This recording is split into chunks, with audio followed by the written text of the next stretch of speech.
All right. Likely I am streaming now to a whole bunch of channels out there in the beautiful interwebs. I am Jason Brenizer.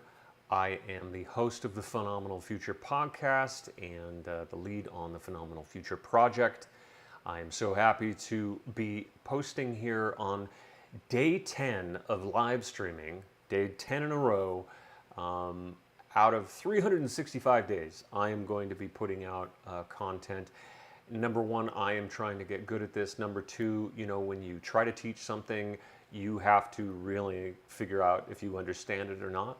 So I may cover some of the same topics now and again on some of these live streams, but I plan to get better at it each time, and especially if you leave comments, whether it's live and I'm able to view them here in the live stream, or after the fact, I'm going to be viewing comments on all of the videos I post and be able to respond to those, because I want to hear what you have to say about the things you'd like to learn and the things that I could probably cover in a different way. Or, you can leave me some terrible criticism if you like. That's fine. At least I know that I'm getting an emotional reaction out of someone, so I'll take that as a positive too. I try to always stay positive. So today, the topic, now that I'm finally here, I'm going to get into it.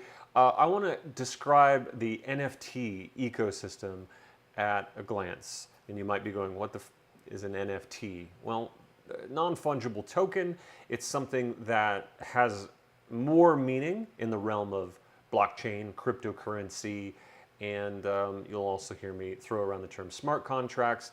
The contracts are essentially code that write a lot of, if this happens, then we'll do that kind of thing. Just think of a contract that you might have when you're buying a house. It lays out a lot of different expectations and a lot of things that have to happen appropriately for that transaction to work out. In some ways, that's similar to the types of things that you can do with an NFT. Can I sell it? Can I trade it? Can I gift it? What happens if I hold on to it for 12 years versus 1 year? I mean, there's so many different things that could occur if you think about it ahead of time to program into a smart contract. The difference between a smart contract on a blockchain and a normal contract is you can always write addenda, I think that's the plural, to contracts in the real world. And on the blockchain, not so easy to do that. Once they're there, they're written in stone, they can't be changed, but that's pretty cool because someone can't go in after the fact and change something and lie about what was there in the first place. That's the beauty of how blockchains are designed, that once the information is on there, it's on there forever. That is the term that gets thrown around. One aspect of the term that gets thrown around, immutable. Fancy word. There are going to be a lot of fancy words in the blockchain realm. I'm going to try to demystify a lot of that stuff and help you understand really what this stuff means, because that's what happens in a new world of tech.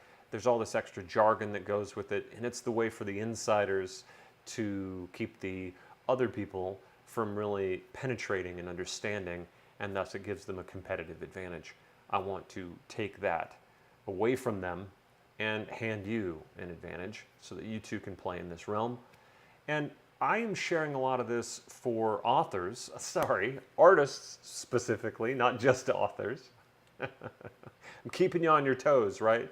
I'm trying to share how artists can leverage this blockchain technology to reach more people around the world and to also get a bigger share of the sale that goes out there, that occurs for the stuff that you're making.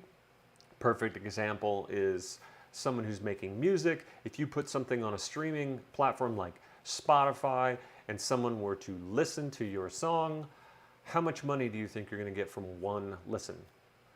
Essentially nothing, right? I mean, you've got to have thousands and thousands and thousands of listens, and yet who's making all that money? Spotify, the platform, is making that money, and if there was a record label associated with the original composition, those two entities are taking most of the money out of it. They're siphoning all the juice, all the love. They're siphoning all of that blood right out of it. And and they're vampires, and you are left with very little at the end. So I am hoping that I can teach you all kinds of stuff. You get excited about NFTs and what's possible, how you get to engage your fans, and also not have to worry about vampires.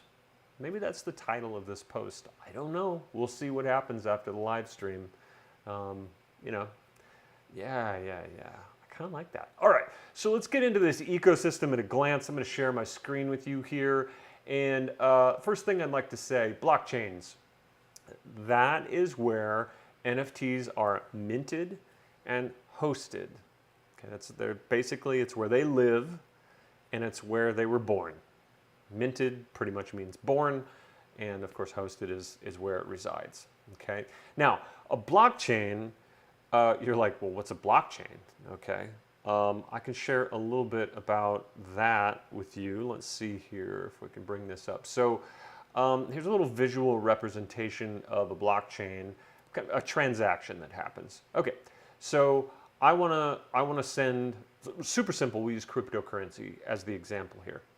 Now, I want to send you one Ethereum, or one Ether. Ethereum is the blockchain. Ether is the actual cryptocurrency that sits on top of that blockchain. Okay, it's a way to do transactions that have a value. Okay, so I'm going to send you one Ether.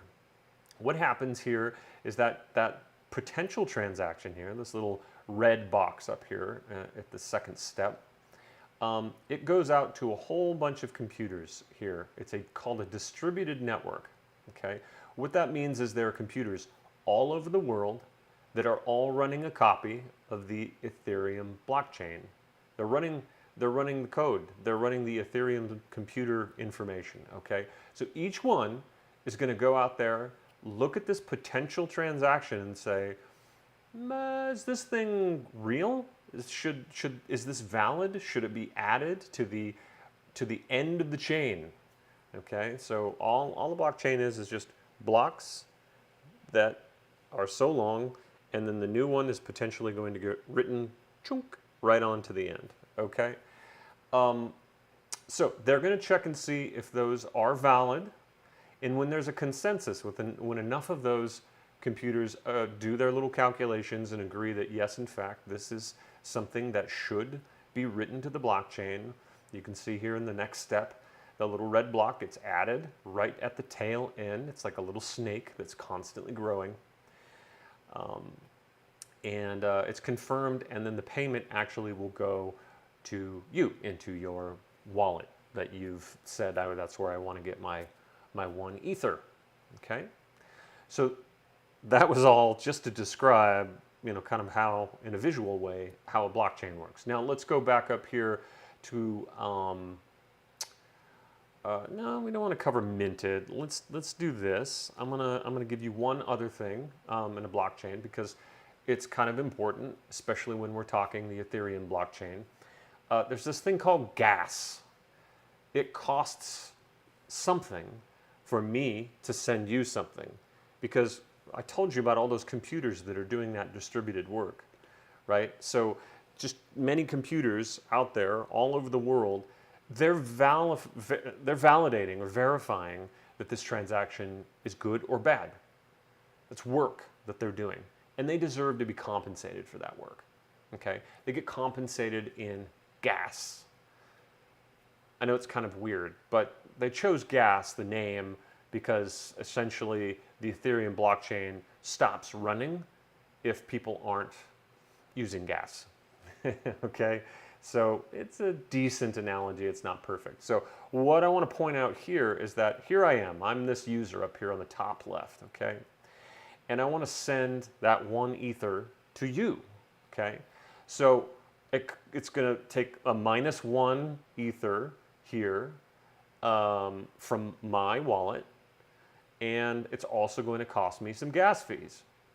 So I'm going to submit that request to the Ethereum network, and the miners out there, all those computers on the distributed network that are going to validate or verify that this is in fact a real transaction, that I truly am someone that has one Ether, in his account and that I can send it, they're checking on that, and they're going to get paid in gas fees. That's how they get compensated.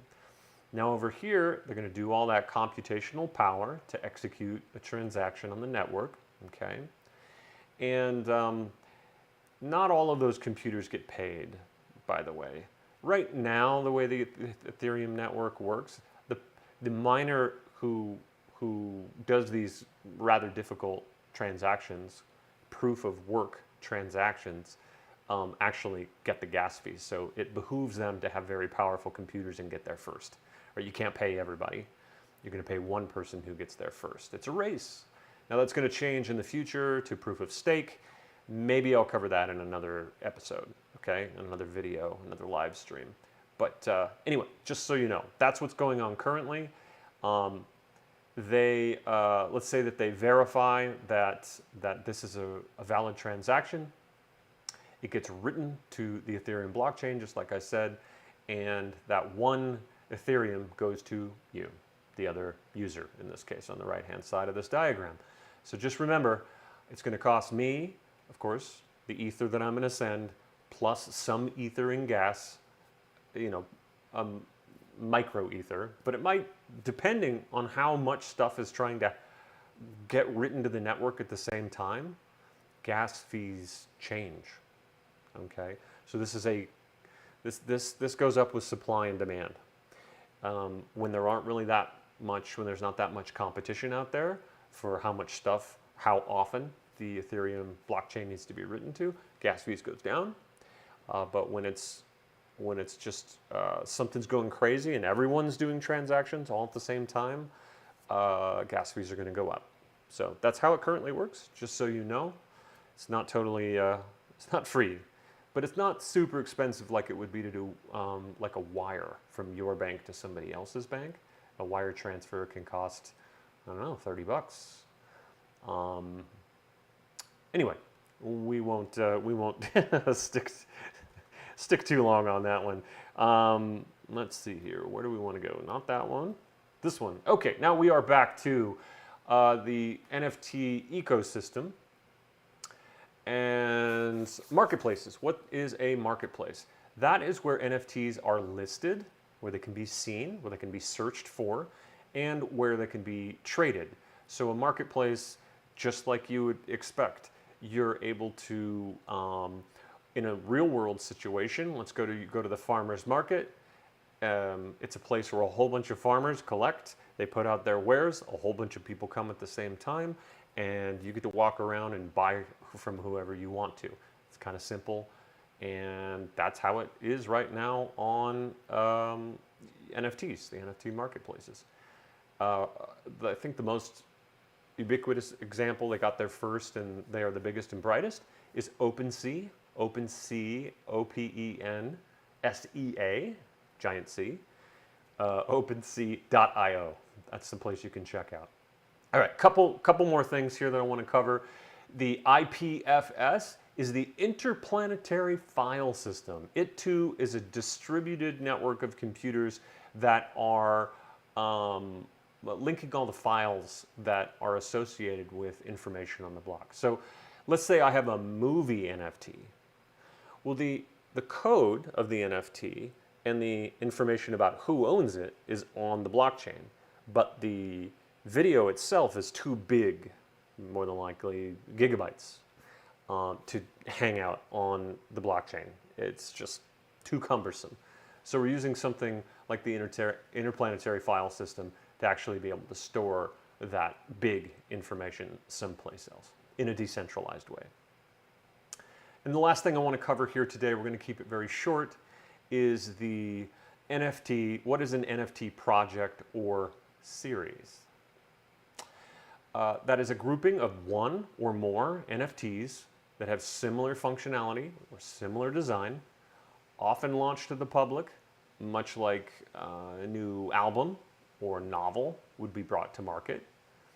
And they can strictly be for digital objects or can be linked to transferable real-world objects as well. So you can have a digital representation of something that's truly out there in the real world. Pretty cool. Well, that's the stuff I wanted to cover today. I just wanted to keep it super simple, give you really just a high-level view of what the NFT ecosystem looks like. We can get into more stuff on NFT definitions on the next one. So if you're interested in that, make sure that you are on the lookout and subscribe to our channel so that you get notifications when I'm sending new stuff out. And you will also see the title, of course, and see if that's something that interests you, whether you want to watch it or not. Like I said, 365 days in a row. That's a lot of videos that I'm going to do. Today was day 10. Thank you for watching. Very much appreciate it. And yeah, if you can subscribe and share this with one artist friend out there that you know that might be interested in taking control of their career and kind of throwing the middleman out of the equation so that they can hold on to the lion's share of the proceeds and have a direct interaction with their fans and really have that be for the long term. And don't make it transactional, but make it relational so that they want to buy from you again and again over the next 25 years. Wouldn't that be cool? I think so. And that's it for today. So thank you for being here for the live stream. I'm Jason Brenizer. This is the Phenomenal Future Project and podcast. And I've had a good time today. Until next time, adios from Texas.